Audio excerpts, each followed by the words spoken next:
Presiden terpilih Prabowo Subianto berjanji menaikkan gaji para hakim. Kita bahas malam hari ini bersama anggota DPR RI, fraksi Partai Gerindra, Habibur Rahman dan Hakim Humaydi. Selamat malam, Bapak-bapak. Selamat malam, Assalamualaikum. Waalaikumsalam warahmatullahi wabarakatuh. Saya ke Bang Habib dulu, karena tadi ada di audiensi, lalu Bang Habib menyampaikan ini rapat pertama yang dihadiri pimpinan DPR lengkap. Tidak hanya itu, bahkan Presiden terpilih Pak Prabowo berjanji untuk menaikkan tunjangan hakim, kesejahteraan hakim. Nah, bagaimana setelah itu penganggarannya? Ya benar ya, saya perlu sampaikan bahwa tadi rapat yang sangat spesial di mana RDPU dipimpin langsung oleh 4 wakil ketua DPR ya, 4 pimpinan DPR. Nah, belum saya selesai, Pak Dasko sudah terhubung dengan sambungan telepon dengan Pak Prabowo, Presiden terpilih. Artinya atensi kami baik di legislatif maupun Pak Prabowo sebagai Presiden terpilih amatlah besar ya terhadap persoalan ini. Nah, kami sampaikan ini Mbak ya, hal ihwal terkait kesejahteraan hakim ini memang nggak bisa hanya diatur di peraturan pemerintah. Tidak hanya bisa diatur di PP, karena harusnya diatur di dalam undang-undang yang tersendiri. Hakim sebagai pejabat negara, jabatan hakim sebagai pejabat negara adalah jabatan yang sangat-sangat istimewa yang harus diatur dalam undang-undang sendiri. Nah, undang-undang ini pernah awal digodok sekitar tahun 2016 ya. Okay. Tapi ya selama 5 tahun ini memang tidak ada dibahas lagi undang-undang ini. Kalau kita baca di undang-undang ini ya, di draft RUU ini ya, hak keuangan ya terhadap hakim itu diatur secara detail ya, mulai dari gaji pokok, tunjangan jabatan, penghasilan pensiun dan tunjangan yang lain. Kemudian juga ada fasilitas perumahan ya, fasilitas sarana transportasi, jaminan kesehatan, jaminan keamanan, hal yang sangat detail sebagaimana dituntut oleh rekan-rekan ini ya. Jadi insya Allah ya ketika nanti DPR juga sudah mulai aktif ya, karena AKD alat kelengkapan dewan komisi ini saat ini belum ada Pak. Ya. Karena belum disahkan, sekitar hampir bersamaan dengan pelantikan presiden baru kita AKD dibentuk. Dari situ kita bisa langsung gaspol running ya, memproses undang-undang ini. Ya, insya Allah saya diberi amanah untuk di Komisi 3 lagi ya.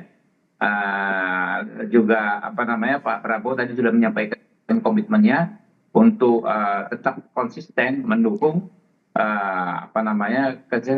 peningkatan kesejahteraan hakim ini. Ya. Jadi proses yang ada sekarang silakan berlanjut, tapi yang jelas maksimalisasi peningkatan kesejahteraan hakim akan kita gaspol ketika nanti parlemen bisa all out dan pemerintah sudah dilantik. Kita bisa kembali all out maksimalkan kesejahteraan rekan-rekan hakim ini. Seperti tadi kata Pak Prabowo, setelah nanti dilantik ini akan jadi prioritas. Nah Pak Humaydi melihat tadi janji dari Pak Prabowo yang sudah disampaikan langsung, bahkan tadi juga para hakim terharu begitu, tidak bisa menahan tangis, tidak bisa menahan haru setelah Pak Prabowo menelpon langsung di DPR. Apa langkah selanjutnya dan bisa diceritakan sejauh ini apa yang jadi hambatan sampai ada di titik nadir sehingga harus melakukan protes seperti ini? Baik, terima kasih Mbak Pris. Tentunya juga kami dari Solidaritas Hakim Indonesia, yang mana saya juga sebagai sekretaris duanya, mengapresiasi tentunya atensi dari Presiden terpilih dan juga terima kasih kepada Pak Habibur Rahman yang telah memfasilitasi kami untuk bertemu dengan Komisi 3 dan juga memfasilitasi untuk komunikasi dengan Presiden terpilih. Tentunya atensi tersebut juga kami harapkan bisa terrealisasi secepatnya, tentunya karena memang sudah 12 tahun kami menanti tidak ada kenaikan dan penyesuaian terkait tunjangan jabatan hakim ini. Tentunya kalau kita berbicara inflasi sudah kiranya patut untuk dinaikkan 142% dari tunjangan jabatan yang ada, yang mana untuk golongan 3A hakim 0 tahun itu hanya 8,5 juta pendapatannya. Artinya dalam hal ini sudah 12 tahun kami sabar, 12 tahun juga kami artinya diam, tidak juga mengeluh dan sebagainya, tapi sudah 12 tahun tentunya ini menjadi yang cukup lama kami menanti yang pada akhirnya tentunya juga perlu menjadi atensi pemerintah. Pada dasarnya kalau kita flashback kembali, tidak hanya 12 tahun ini, 6 tahun yang lalu juga PP 94 tahun 2012 terkait kesejahteraan hakim ini juga sudah di judicial review oleh Mahkamah Agung, maka terbitlah artinya putusan 23 HUM 2018. Ya. Nah, yang mana putusan tersebut seharusnya sejak 90 hari BHT-nya sudah harus ditindaklanjuti, namun 6 tahun ini tidak ada tindak lanjut terkait hal tersebut. Gitu, Mbak. Oke.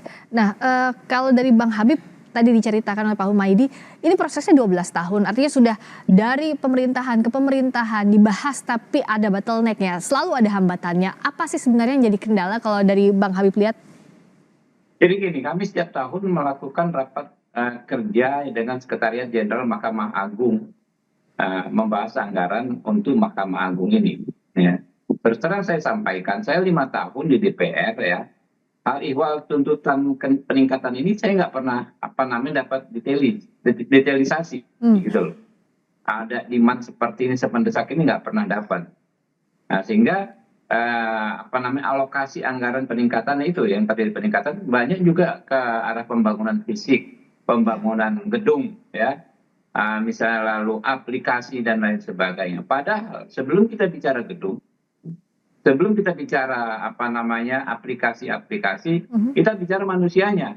Untuk apa gedung pengadilan di Jakarta misalnya mewah, ya, pakai lift dan lain sebagainya, tapi di daerah-daerah, ya, terutama di kabupaten, kota, hakim-hakimnya bukan saja tidak sejahtera, tapi terancam dalam konteks karena minimnya penghasilan, kurang bisa merawat kesehatan dan kurang bisa menjaga keselamatan. Saya sendiri secara pribadi ada beberapa rekan saya berprofesi sebagai hakim, sahabat saya meninggal dunia. Kenapa? Karena harus tinggal di kos-kosan, ya.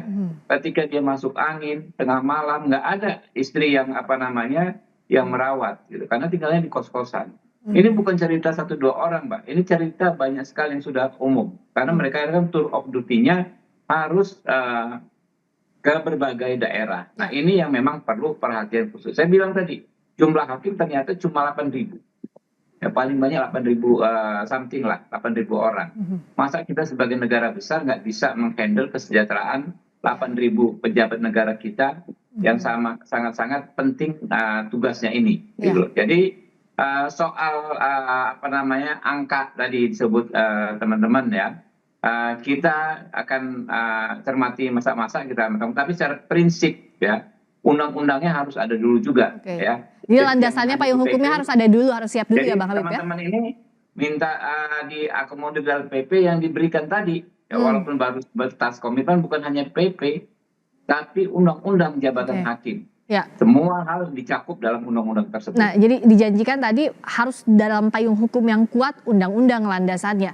Kalau dari Pak Humaydi, sejauh ini kan rencana mogok ini masih berlangsung, tapi apakah pasca tadi audiensi sudah selesai atau masih dilanjutkan? Serta sebenarnya apa saja yang dititipkan ke Bang Habib dan kawan-kawan secara regulasi yang harus jelas masuk di sana? Tentunya aksi ini karena memang sudah kita komitmen dari tanggal 7 sampai tanggal 11 kita tetap di Jakarta, dan kiranya kalau memang tuntutan yang kami telah uraikan di beberapa hari yang lalu belum juga terrealisasi, bisa jadi kita juga akan terus upayakan, artinya bisa lebih besar lagi gelombang ataupun lebih masif lagi. Bisa jadi kalau mungkin di berita-berita yang ditampilkan Mbak Fris tadi juga ada aksi-aksi yang memakai toga, bisa jadi mungkin kita ribuan hakim turun ke Jakarta untuk memakai toga tersebut.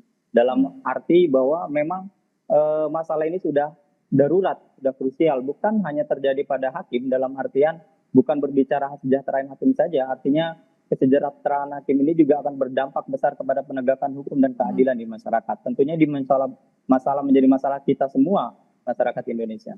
Oke, baik. Dan ini yang diharapkan nanti perbaikan kesejahteraan agar bisa menjaga marwah dan penegakan hukum yang adil, kalaupun kesejahteraan itu memang telah terpenuhi dan dikawal nanti bagaimana pelaksanaannya, terutama saat estafet kepemimpinan. Dan tadi juga Pak Jokowi bilang ini sudah dibahas antar kementerian, semoga bisa segera terrealisasi. Terima kasih Bang Habibur Rahman, terima kasih juga Pak Humaydi. Terima kasih, selamat malam.